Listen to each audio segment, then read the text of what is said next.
Beaucoup de gens disent que Jésus-Christ n'est pas Dieu, Jésus-Christ n'est pas le Père, Jésus-Christ n'est pas le Créateur.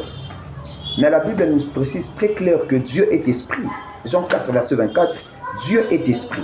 Donc, Dieu est esprit, le immatériel, le invisible.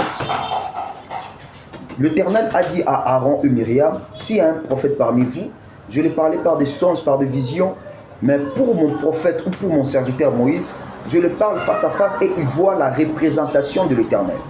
Parce que Dieu qui était invisible, s'il veut se révéler, il s'est révélé toujours par des représentations.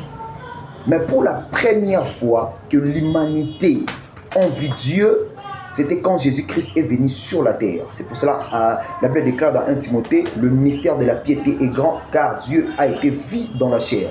Jésus-Christ n'est pas la représentation de Dieu.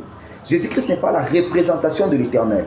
Mais Jésus-Christ, selon Colossiens 1, verset 15, il est l'image visible du Dieu invisible. Donc Dieu qui était invisible, Dieu qui est invisible, Dieu qui est immatériel, quand il voulait devenir maintenant matériel ou visible, c'est lui-là Jésus. Jésus-Christ, c'est lui-là le Dieu créateur, mais manifesté en chair. Jésus est Dieu. Que Dieu vous bénisse, que Dieu vous garde, que personne ne vous trompe.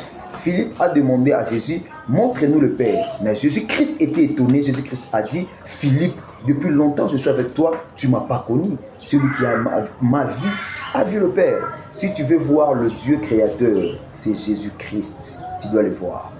Shalom. C'était le prophète Mervika Beaoui. Que Dieu vous bénisse. Si tu es chrétien, ne sois pas influencé. Jésus-Christ est Dieu.